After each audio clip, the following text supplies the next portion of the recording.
Divorce का या वैवाहिक संबंध को तोड़ने के, इसका सबसे बड़ा कारण क्या है? कभी डाटा उठा के देखिए।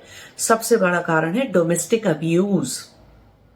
घर के अंदर होने वाला मानसिक, शारीरिक और बहुत सारी केसेस में तो फाइनेंशियल और क्या बोलते हैं, सेक्सुअल अब्यूज। डोमेस्टिक अब्यूज सबसे बड़ा कारण है पूरे दुनिया में डिवोर्स का।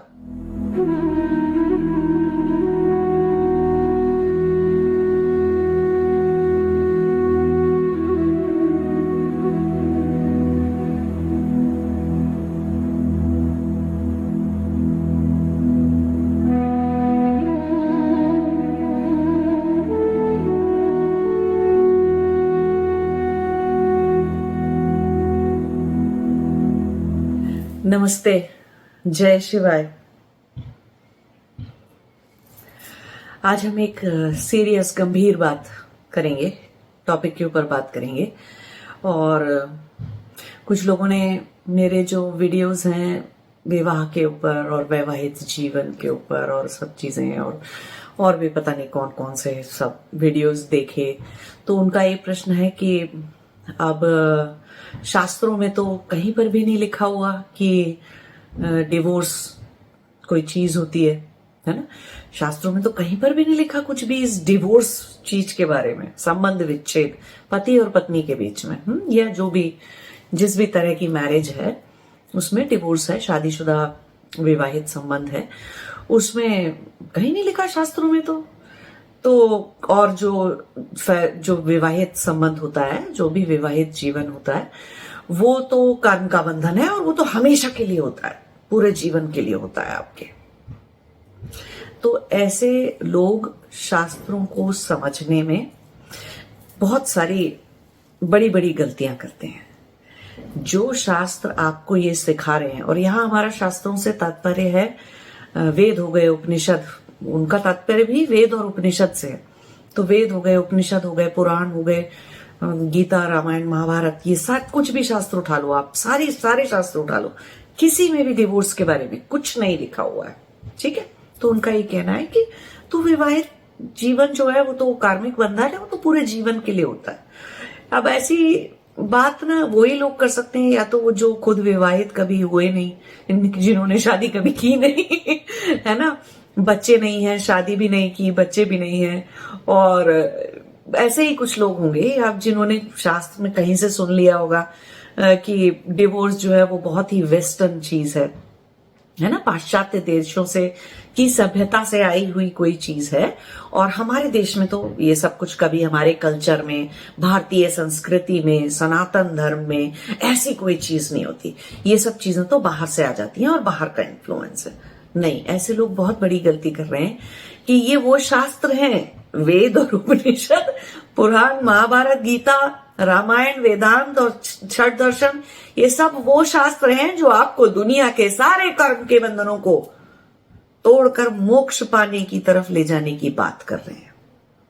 तो कौन सा कर्म का बंधन उन्होंने किस किस शास्त्र में लिखा है कि कर्म का बंधन हमेशा के लिए होता है? नहीं, वो तो ये बता रहे हैं कि संसार कितनी इम्परमानेंस है, इस संसार में सब कुछ कितना क्षणभंगुर है, बता रहे ना ये शास्त्र में, सारे शास्त्र, सारे दर्शन। तो वो जो शादी का रिश्ता है या कोई भी रिश्ता है वो हमेशा के लिए है, ऐसा कोई कॉन्सेप्ट कहीं नहीं है। समझ रहे हैं आप? कहीं किसी शास्त्र में नहीं लिखा हुआ कि कर्म का बंधन जो है वो कोई पूरी लाइफ टाइम के लिए है, आपकी पूरे जीवन के लिए है। इसका मतलब किसी को मोक्ष मिल ही नहीं सकता तो इसका यही मतलब हो गया ना, कभी कोई मोक्ष का अधिकारी हो ही नहीं सकता, कभी किसी को समाधि लगी नहीं सकती, क्योंकि वो कभी भी कोई बंधन तोड़ ही नहीं सकता। तो पहली गलती तो यही हो गई कि आपने सोच ली, जब भी जैसे ही ये कहा कि वो शादी का रिश्ता या विवाहित जीवन या विवाहित पार्टनर जो आपको मिला वो हमेशा के लिए है, इस पूरे जीवन के लिए है। नहीं, ऐसा नहीं होता। ठीक है, कुछ भी इस जीवन के लिए नहीं है। विवाहित पार्टनर को तो छोड़ के बुद्धा भी गए थे, है ना, वो उनके भी बच्चा था 5 साल का, वो भी गए थे, और कितने सारे दुनिया में लोग हैं जो विवाह के जीवन के बाद संन्यास ले लेते हैं। क्यों? वैराग्य कोई घंटी बजा कर तो आएगा नहीं। किसी के अंदर वैराग्य जागेगा तो क्या कोई पहले से भगवान ये सोचेंगे कि नहीं नहीं ये इसने शादी कर ली, अब मैं इसके अंदर वैराग्य नहीं जगाता हूं। जब भगवान ही, ऊपर वाला ही ऐसे नहीं सोच रहा है, भगवान ऐसा नहीं सोचता है, ऐसा नहीं हो रहा है और ऐसा होने से रोक नहीं रहा है, तो इंसान मनुष्य कौन होता है? चाहे फिर वो आपका पार्टनर हो, चाहे पति पत्नी हो, चाहे माता पिता हो, भाई बहन हो, कोई भी हो, दोस्त रिश्तेदार नातेदार कोई भी हो, कौन होते हैं वो आपको रोकने वाले कि तुम मोक्ष की तरफ मत जाओ या इस बंधन को तोड़ो मत। मोक्ष की तरफ जाओ और जाके क्या करो और जा पाओगे कि नहीं वो एक अलग बात हो गई, लेकिन बंधन को मत तोड़ो। अगर परमात्मा को इतना ही ये होता कि नहीं नहीं विवाहित लोगों के अंदर नहीं आना चाहिए वैराग्य, तो ऐसा होता तो नहीं है। फिर ऐसे लोग ये भी भूल जाते हैं जो ऐसी बातें करते हैं कि डिवोर्स एक बाहर से आई हुई परंपरा है और भारत में कभी नहीं थी और भारत सनातन धर्म में कभी नहीं थी और कहीं से तो आ गई है। तो ऐसे लोग इस बात से भी आंखें बंद कर ले रहे हैं अपनी कि इसका मतलब हुआ भारतीय समाज में कभी भी कोई भी विवाह के, शादी के बाद में विकलांग नहीं हुआ, मेंटली पागल नहीं पैदा हुआ, पागल नहीं हुआ, पति या पत्नी कोई भी है, उनको कोई एंगर इश्यूज नहीं हुए, किसी भी तरह का पागलपन नहीं चढ़ा और वो कभी वॉर लड़ने भी नहीं गए, कभी देश की रक्षा सुरक्षा करने कुछ करने नहीं गए, वहां जाके मरे खपे भी नहीं, कुछ नहीं हुआ। मतलब वो शादी का जो बंधन था वो चलता ही, एक ही आदमी एक ही व्यक्ति के साथ, चाहे भले वो गायब हो जाए, घर छोड़ के चला जाए, सन्यास ले ले वो इंसान, और कभी मतलब उसको भाई साहब बंध गया वो खूंटे की तरह कोई भी व्यक्ति ऐसे नहीं होता है ना। डिवोर्स के संबंध विच्छेद के, अगर आप उसे डिवोर्स नहीं बोलना चाहते इंग्लिश में तो संबंध विच्छेद बोल सकते हैं। अब वो संबंध विच्छेद जो होता है किसी के भी बीच में हो सकता है। हम शादी के केस में होता है तो मैरिज है तो उसका एक अपोजिट टर्म है तो हम उसको डिवोर्स बोल देते हैं, ठीक है। लेकिन चलिए संबंध विच्छेद, तो संबंध विच्छेद जो है वो सनातन धर्म या किसी चीज में नहीं होता, ऐसा नहीं है। बहुत सारे, कितने सारे आप पढ़ोगे बहुत सारे गुरुओं के बारे में, ऋषियों के बारे में, महान आत्माओं के बारे में जिन्होंने घर छोड़ा, पत्नी छोड़ी, सब कुछ छोड़ा। तो क्या उनके बच्चों को पालने का अधिकार किसी और को नहीं दिया जाना चाहिए था? जो पार्टनर पीछे रह गया, आप कौन होते हैं उसकी खुशी, उसके सांसारिक सुख में बाधा बनने वाले? आप तो जा रहे हैं, आपको नहीं शादी चाहिए, ठीक है, वो पार्टनर को दूसरी शादी करने दीजिए, तो ऐसे जगह पे होना चाहिए था ना।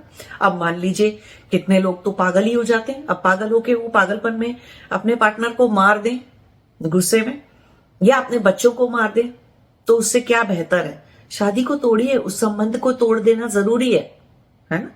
आज की डेट में इंडिया के अंदर, भारतीय कल्चर और भारतीयों के अंदर, चलिए इंडिया देश की भी अभी हम बात नहीं करेंगे, अभी हम भारतीयों की बात करते हैं। चाहे वो भारतीय अमेरिका में रहते हो, चाहे ऑस्ट्रेलिया में रहते हो, यूरोप में रहते हो या भारत में रहते हो, दुनिया के किसी भी कोने में रहते हो इंक्लूडिंग भारत, भारतीयों के बीच में सबसे बड़ा कारण डिवोर्स का या वैवाहिक संबंध को तोड़ने के, इसका सबसे बड़ा कारण क्या है? कभी डाटा उठा के देखिए। सबसे बड़ा कारण है डोमेस्टिक अब्यूज। घर के अंदर होने वाला मानसिक, शारीरिक और बहुत सारे केसेस में तो फाइनेंशियल और क्या बोलते हैं, सेक्सुअल अब्यूज। डोमेस्टिक अब्यूज सबसे बड़ा कारण है पूरे दुनिया में डिवोर्स का। ये कारण नहीं है, यहां हम उन लोगों की बात नहीं कर रहे जो डिवोर्स किसी ऐसी बात पे ले लें जो बहुत ही अमीर है, जिनके लिए तो ना तो शादी मैटर करती थी ना डिवोर्स मैटर करता है, और वो डिवोर्स इस बात पे ले लें कि अच्छा हमें तुम्हारी स्माइल अच्छी नहीं लग रही, या आप कल तक तुम हमें अच्छे लग रहे थे, अब नहीं लग रहे, हम जा रहे हैं, दूसरे किसी और के साथ रहेंगे, ठीक। तो ऐसे किसी बहुत हल्की सी छोटी सी बात के ऊपर कोई डिवोर्स ले ले, नहीं, ऐसा नहीं है। उनकी बात हम नहीं कर रहे यहां पर। और वो इतने अमीर, इतने रिच लोग, अरे वो पॉपुलेशन का कितना छोटा सा हिस्सा है, उंगलियों पे आप गिन लें, एक छोटा सा काउंट है, वो चंद लोग हैं इस तरीके के, इतने अमीर, इतने पागल और इतने मद में भरे हुए कैसे भी लोग कह लेंगे। वो उनके लिए तो शादी पहली बात कोई चीज नहीं थी, तो डिवोर्स क्या चीज होगी, कुछ भी नहीं है उनके लिए। ठीक है, उनकी बात हम नहीं कर रहे, हम बात कर रहे हैं मेजॉरिटी ऑफ द पॉपुलेशन की, जो कहीं भी रहती है। तो सबसे बड़ा कारण क्या है डिवोर्स का? Domestic abuse. और ऐसा मत सोचिए कि डोमेस्टिक अब्यूज जो है वो उसमें सिर्फ नारी का ही उत्पीड़न हो रहा है, सिर्फ वाइफ को ही सताया जा रहा है। नहीं, ऐसा नहीं है। मैंने बहुत सारे ऐसे केसेस देखे हैं जिसके अंदर आदमी का भी शोषण हो रहा था, और सिर्फ शोषण वैसा नहीं था, मानसिक नहीं था। इस गलतफहमी में मत रहिए, मैंने आदमियों को बेल्ट से पिटते देखा है अपने जीवन के अंदर, मैंने बचाया उनको। और उनकी वो हालत, बस फर्क क्या था कि वो आदमी जानवर बनने को तैयार नहीं था। वो इतना सीधा आदमी, वो हाथ नहीं उठाना चाहता था, क्योंकि उसको अपनी ताकत का अंदाजा है कि अगर मैं इसे धक्का दे दूंगा इस लेडी को, तो ये कहीं 10 फुट दूर गिर जाएगी। तो वो अपना बेचारा उस उत्पीड़न से, तो ऐसे व्यक्ति को, ऐसे आदमी को डिवोर्स नहीं दिलाना चाहिए, ऐसे पागल बीवी से। ऐसे ही बहुत सारे आदमी अपनी बीवियों के साथ कौन सा कर्मकांड नहीं करते, कौन सी घिनौनी हरकत और वाहियात चीजें नहीं करते हैं, करते हैं बहुत सारे। तो आपको नहीं लगता कि ये जो है ऐसा संबंध तोड़ा जाना चाहिए? तोड़ा जाना चाहिए। क्यों? इस तरह के संबंध को देखने से और साथ में जीने से, अगर सबसे ज्यादा टूटे हुए कोई चीज होती है, सबसे ज्यादा इंपैक्ट अगर किसी पर पड़ता है, तो होते हैं बच्चे। सबसे ज्यादा बुरी हालत बच्चों की होती है। तो इसीलिए ऐसी शादी से, ऐसी जगह से, ऐसे संबंध से को तोड़ देना चाहिए। फिर चाहे वो शादी का संबंध हो, इस तरह से अगर अब्यूजिव, वायलेंट संबंध माता पिता और बच्चों के बीच में है, या उल्टा हो जाता है आजकल की डेट में तो, कि बच्चे माता पिता को मार देते हैं बहुत बुरी तरह से। तो किसी भी तरह का संबंध हो वो तोड़ा जाना चाहिए। किसी भी पागल मनुष्य, मूर्ख पागल और इस तरह के मेंटली पागल, डिरेंज्ड इंसान के साथ रहने का कोई मतलब नहीं है। उस संबंध को तोड़ा जाना चाहिए, चाहे वो आपके जन्म से बंधा हो या किसी लीगल प्रक्रिया के द्वारा बांधा गया हो, है ना। पहले क्या था, जो शादियां होती थी हिंदू समाज के अंदर या हमारे देश के अंदर, हम अपने भारत देश की बात करें तो, अगर पहले शादियां होती थी तो लोग अगर जो शादी में अटेंड करते थे, जो यज्ञ हवन होता था तो हिंदू विवाह के अकॉर्डिंग, तो उसमें जितने लोग बैठते थे वही उस बात की विटनेस होते थे, वही उस बात का प्रूफ होते थे कि भाई हाँ इनकी शादी हुई थी। और अब ऐसे ही लोग जो थे, अगर लड़ाई झगड़ा चल रहा है या हस्बैंड वाइफ को सता रही है और वाइफ जो है वो हस्बैंड को ऐसा कुछ चल रहा है, अगर बीच में खटपट चल रही, उसका सबूत भी आसपास के लोग होते थे, पास पड़ोसी या गांव के लोग या रिश्तेदार या कोई तो देखने पहचानने वाला होता था। तो अगर पंचायत के पास या किसी बड़े बुजुर्ग के पास ले भी जाते थे कि नहीं ये ऐसे करता है, हमको नहीं रहना इसके आपस में साथ में, है ना, ऐसे चले भी जाते थे, तो वही फैसला कर देते थे, अच्छा ठीक है मत रहो, तुम दूर रहो, तुम पागल हो गए, तुम्हारा दिमाग खराब हो गया, तुम अलग रहो, तुम सताओ नहीं किसी को, है ना। अहिंसा की शास्त्र अहिंसा सिखाते हैं ना, वही शास्त्र जिनकी हम अभी बात कर रहे थे, हिंसा करने के लिए तो नहीं सिखाते। शास्त्र सारे धर्म की चीजें सिखा रहे हैं ना आपको। तो अधर्म करने से क्या होगा?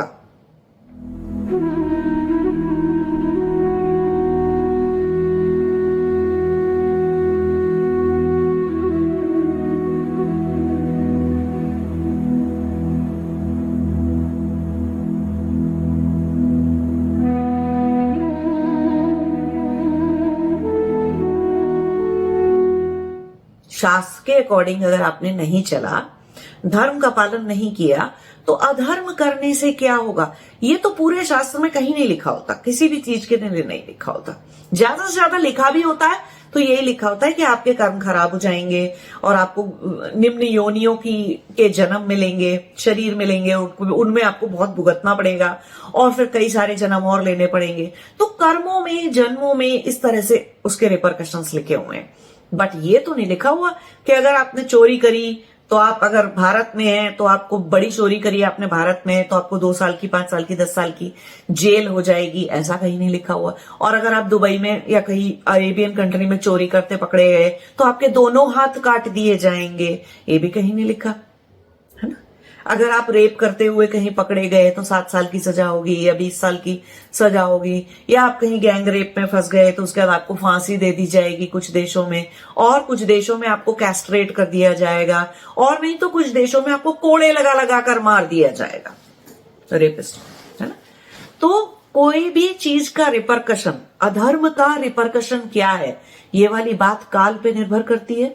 काल का मतलब हो गया कि सतयुग है तो different kinds of society and punishments होंगे, अगर द्वापर है तो अलग होंगे, त्रेता है तो अलग पनिशमेंट्स होंगे, कलयुग है तो अलग पनिशमेंट्स होंगे, अलग तरह की सोसाइटी होगी। तो काल पे निर्भर करती है, युग पे निर्भर करती है कि रिपरकशंस अधर्म के क्या है ना, कॉन्सिक्वेंसेस क्या है, उसके खराब, उसके रिजल्ट्स क्या है जो आपको भुगतने पड़ सकते हैं उस जगह। दूसरी क्या चीज पर निर्भर करती है, देश। देश, अब हम यहाँ पर देश का मतलब नेशन स्टेट या कंट्री से नहीं है, यहां देश का मतलब शास्त्रों में जो लिखा हुआ है वो देश का मतलब होता है कि जगह कौन सी है आपकी, है ना, आप किस प्लेस में रहते हैं। आप जैसे भारत के अंदर आज की डेट में 4900 करीब ट्राइब्स रहती हैं। चाइना में बहुत बड़ी पॉपुलेशन ऑफ ट्राइब्स है। वो ट्राइब्स कभी भी अपनी शादी, डिवोर्स या कोई चोरी कर रहा है या किसी ने कुछ मिसबिहेव कर दिया या कोई भी क्राइम कर दिया छोटा बड़ा, वो कभी भी अपने गवर्नमेंट या कोर्ट के पास नहीं जाते हैं। वो सब कुछ अपनी ट्राइब में खुद निपटाते हैं। उनके अपने सेट रूल्स हैं, सेट पनिशमेंट्स हैं। जब तक कि वो बाहर जाके नॉर्मल लोगों की जो कि जुडिशरी सिस्टम से, सरकार से जुड़े हुए हैं, शहर के लोग हैं, जब तक उनकी लाइफ को आप इम्पैक्ट नहीं कर रहे और दिखाई नहीं दे रहे और उनके साथ कोई क्राइम या इन्वॉल्वमेंट नहीं कर रहे, तब तक वो ट्राइब अपने सारे झगड़े और सारी शादियां, सारे डिवोर्स खुद ही निपटा लेते हैं वो लोग आपस में, है ना। तो फिर संबंध विच्छेद हुआ ना जेन्युइन कारणों से। तो काल पे, देश पे डिपेंड करता है, काल पे डिपेंड करता है, मतलब वो जगह कौन सी है। सब जगह अलग कानून होता है। एक चीज की सजा भारत देश में कुछ और है, उसी सेम चीज की सजा अरेबियन कंट्रीज में कुछ और है, वेस्टर्न कंट्रीज में कुछ और है। तो डिपेंड करता है आप कहाँ रह रहे हो या आप कहाँ पैदा होके, कहाँ पे कर्म भूमि आपकी कहाँ है, जहां पर आपने वो कोई भी अधर्म का काम किया है, तो उसके अकॉर्डिंग आपको रिपरकशंस झेलने पड़ते हैं। तीसरी चीज होती है चेतना। किस तरह की चेतना है आपके आसपास के लोगों में, उस तरह का पनिशमेंट होता है आपको, ठीक है। अभी क्योंकि हम कलयुग से निकले, द्वापर में रह रहे, तो हमारे यहाँ पनिशमेंट, सीरियस क्राइम का पनिशमेंट क्या है, इस इंसान को समाज से अलग कर दो, जेल में पटक दो। पहले ऐसा नहीं था, जेल में, सतयुग जैसे टाइम में और इन सब टाइम्स में किसी को जेल में पटकने की जरूरत नहीं होती, और दूसरी चीजों से भी व्यक्ति को सुधार करना उसके अंदर होता ना, तो और वो दोबारा रिपीट नहीं करेगा। इतनी बात की गारंटी, इतनी तो उसकी चेतना थी कि उसको भी समझ आए कि नहीं, मैं ये चीज दोबारा कभी नहीं करूंगा, है ना। तो शादीशुदा संबंध में या किसी भी संबंध में कोई भी बहुत सारा क्राइम हो सकता है, बहुत सारे अब्यूज हो सकते हैं और बहुत सारी गलत चीजें हो सकती हैं, है ना। इसी वजह से संबंध का विच्छेद होना जरूरी होता है, डिवोर्स का होना जरूरी होता है, लीगल मैटर्स की वजह से। अब क्योंकि शादी या कोई भी चीज है, जैसे विवाह जो है, जैसे मैंने पहले बताया कि भारत देश के अंदर जैसे यज्ञ हवन हो रहा है, तो शादी की जो भी विवाह की जितनी भी संस्कार थे, क्रियाएं थी, वो सब कुछ लोगों ने, पंडितों ने और कुछ लोगों ने विटनेस कर ली, तो वो उसके विटनेस हो जाते थे। अब क्योंकि ह्यूमन बीइंग्स ट्रैवल करने लग गए दूसरे कंट्रीज में, दूसरी जगहों पर, तो पता चला शादी एक जगह की थी, उसका प्रूफ क्या है। कहां से 5 लोग लेके जाएंगे जो ये बोलेंगे कि ये 5 लोगों ने शादी अटेंड की थी और ये हमारी शादी का प्रूफ है। डिवोर्स किस बेसिस पे मांग रहे हो या कोई भी चीज किस बेसिस पे कर रहे हो ना। तो इसीलिए फिर एक से और प्लस बहुत सारे लोग तो हिंदू विवाह अधिनियम के अकॉर्डिंग शादी नहीं करते हैं। दुनिया में और भी धर्म है, इब्राहिमिक रिलीजन्स हैं, और भी अलग रिलीजन है, और एक ही भारत देश के अंदर बहुत सारे लोग भी रहते हैं अलग अलग धर्म के, जो कि कर्म को नहीं, कर्मा के किसी लॉज को या कार्मिक चीजों को नहीं मानते, जो कि जन्मांतर के बंधन और पुनर्जन्म को नहीं मानते, बहुत सारी चीजों को नहीं मानते, लेकिन शादियां तो सभी कर रहे हैं, और फिर अगर शादी में कुछ खटपट हो जाए तो उसका बेचारे कोर्ट्स के पास या जज के पास किसी के पास उसका निदान मांगने के लिए भी आ रहे हैं, उसको सोल्यूशन मांगने के लिए भी आ रहे हैं। अगर कोई आदमी क्राइम कर रहा है या ठीक नहीं चल रहा है, अब्यूज कर रहा है या कुछ भी गलत चीजें हो रही है तो उसके लिए सोल्यूशन मांगने के लिए भी आ रहे हैं। तो फिर क्या कर दिया गया, फिर मैरिजेस को रजिस्टर कर दिया गया। अब क्योंकि मैरिजेस रजिस्टर होती हैं उनको डिवोर्स कराना पड़ता है। बहुत सोच कर देखने की समझने की बात है कि मैरिज का डिवोर्स का कारण सच में देखा जाए तो सिर्फ एक ही है और वो है मैरिज। मैरिज नहीं हुई होती, लीगल मैरिज नहीं हुई होती तो डिवोर्स नहीं हुआ होता। तो वो भी एक समझने का तरीका है। शादी हुई है, विवाह संबंध जुड़ा है तो संबंध का विच्छेद भी होगा। कोई शास्त्र ये नहीं कहता कि हमेशा के लिए है सब कुछ, नहीं, शास्त्र उल्टा समझा रहे हैं, कुछ भी हमेशा के लिए नहीं है, सब कुछ क्षण भंगुर है। ठीक है, तो इररिस्पॉन्सिबिलिटी का तो कोई इलाज है नहीं। अब इररिस्पॉन्सिबिलिटी तो आपको बच्चे पालने में भी कुछ लोग कर सकते हैं, है ना। इररिस्पॉन्सिबल पेरेंट भी हो सकते हैं तो इररिस्पॉन्सिबल कपल भी हो सकते हैं, इररिस्पॉन्सिबल हस्बैंड या इररिस्पॉन्सिबल वाइफ भी हो सकते हैं। हम वो उतने हल्के में और उतनी छोटी सी बात हम यहां पर नहीं कर रहे हैं कि यार ठीक है यार कोई बुरा है, ऐसा नहीं। हम सीरियस बात कर रहे हैं यहां पर कि डिवोर्सेस क्यों हो रहे हैं, क्यों होते हैं इतने सारे। अब दुनिया में ये ऐसे स्टैटिस्टिक्स निकाल दी जाती है कि भारत में डिवोर्स का रेट इतना 17% है और बाहर के देशों में 60% है या 70% है बाहर के देशों में। अरे वो सारे कोर्ट केस जो चल रहे थे वो भी तो उठा लेते हैं उस स्टैटिस्टिक्स में।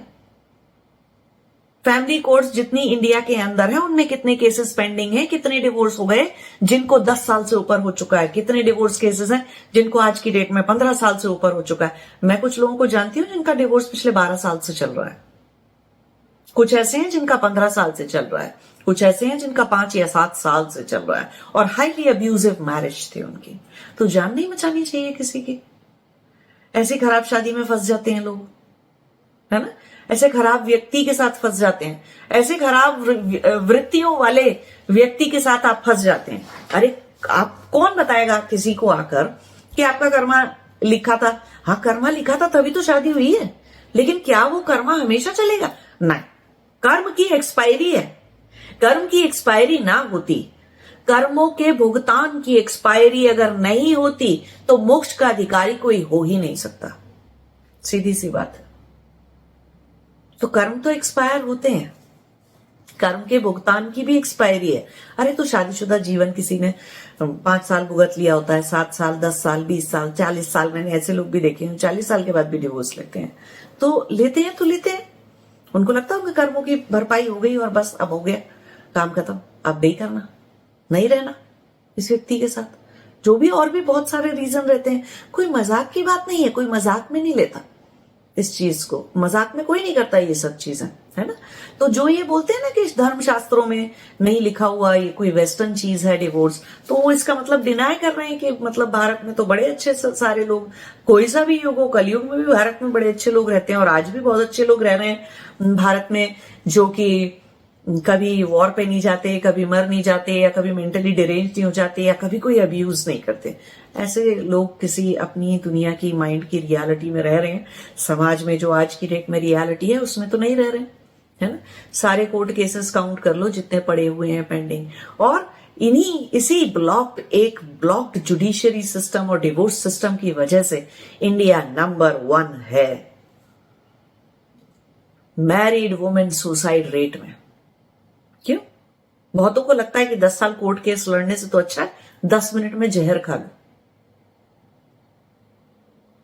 और पार्टनर भी ऐसे कई सारे हैं, उनको लगता है कि डिवोर्स, मर्डर जो है और सुसाइड डिवोर्स से सस्ते हैं आज की डेट में।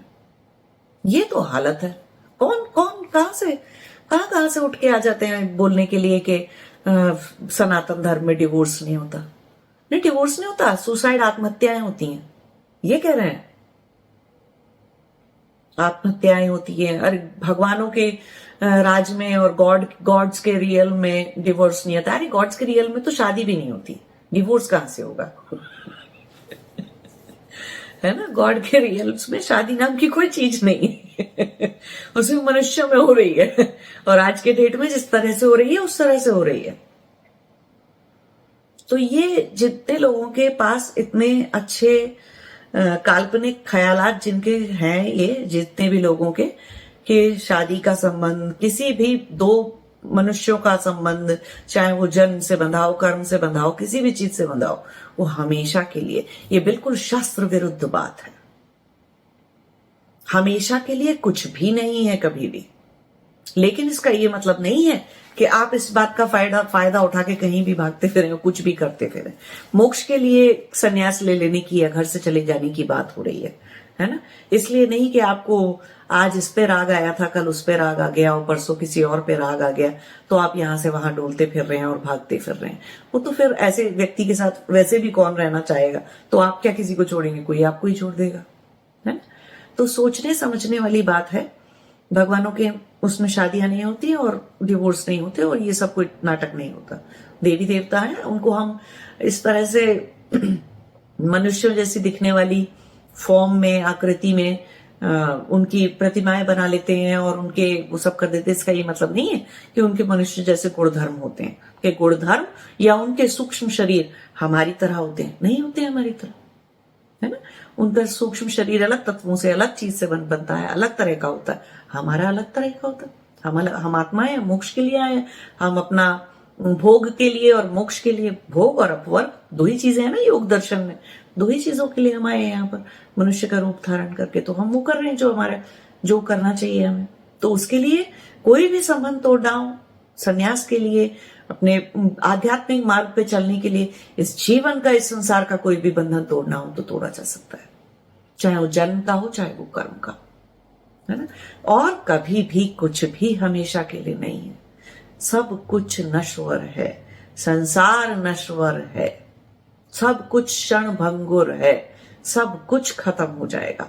हाँ, जिम्मेदारियों से भागकर, है ना, अपनी जिम्मेदारियों से बचकर और अपनी वृत्तियों, स्पेशली आसक्ति, राग, वो सब की वजह से डिवोर्स लेना या संबंधों को तोड़ना, वो तो मूर्खता है, वो तो पागलपन है। वो आपके कार्मिक अकाउंट बैलेंस में जुड़ रहा होगा, फिर आप भुगतते ही रहेंगे कई जन्मों तक।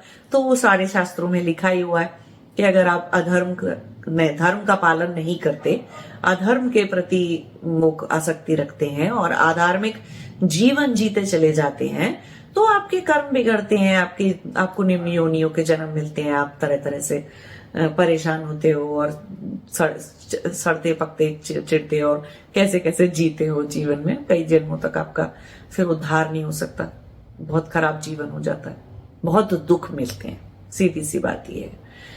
तो समझिए इन बातों को कि शास्त्रों में हर बात का आंसर नहीं लिखा होता, ठीक है, और लिखना जरूरी भी नहीं था, क्योंकि कुछ चीजें काल, देश, चेतना, 3 चीजों पर निर्भर करती हैं। उनको लिखा ही नहीं जा सकता। कितना लिखेंगे बताइए?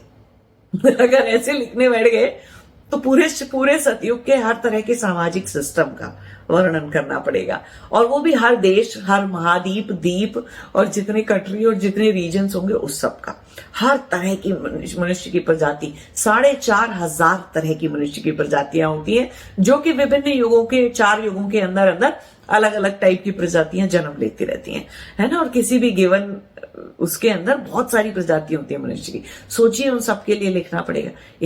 कितना लिख रहे हैं ना। कौन मूर्ख है जिसकी समझ में सीधे से नहीं आ रहा है कि शास्त्र ये नहीं कह रहे हैं कि कोई भी चीज हमेशा के लिए होती है। शास्त्र ये नहीं कह रहे हैं कि कार्मिक बंधन मत तोड़ो या जन्म का बंधन मत तोड़ो। कोई सन्यासी बनता है तो जन्म का बंधन भी, माता पिता को भी छोड़ के जाता है ना, सब कुछ छोड़ के जाता है फिर वो। और वैराग्य कोई ऐसे तो नहीं एप्लीकेशन देके भगवान जी देख रहे हैं कि नहीं अभी तुमको वैराग्य नहीं देंगे, तुम शादीशुदा हो। ऐसा कुछ नहीं है ना। आपके जब कर्म पूरे हो गए तो जाग जाता है, वैराग्य जाग जाता है, मोक्ष की भावना जाग जाती है, आपके अंदर वो सारी चीजें अपने आप जाग जाती हैं। फिर आप भागते हो, करते हो, तोड़ते हो चीजों को। तो संबंध विच्छेद से डरना नहीं चाहिए। जहां जायज है, जरूरी है, उसको करना चाहिए, ठीक है। और मेरी सभी भारतीय महिलाओं से और बहनों से बहुत हाथ जोड़कर विनती है ये कि अगर आप अपनी विवाह के अंदर किसी भी तरह का अब्यूज झेल रही हैं, और मेरे सारे भारतीय भाई लोग भी, अगर आप अपने विवाहित जीवन से सुखी नहीं है तो डरिए मत, डरिए मत। डिवोर्स लीजिए, डिवोर्स फाइल कीजिए। आपका जीवन इतना छोटा, इतना सस्ता नहीं है कि एक संबंध के लिए उस पूरे मनुष्य जीवन का त्याग कर दिया जाए, पूरे उस मनुष्य जीवन को ही स्वाहा कर दिया जाए एक बुरे वैवाहिक संबंध के लिए। मत करिए ऐसा। और खुदकुशी करने के तो प्लीज किसी भी आइडिया से बहुत दूर रहिए। इतना बर्बादी मत करिए इस शरीर की, इस मनुष्य शरीर की, इस मनुष्य जीवन की। इतनी बड़ी दुर्घटना, इतनी बड़ी चीज मत करिए। तो किसी भी तरह के सुसाइड के, आत्महत्या के ख्याल मत रखिए।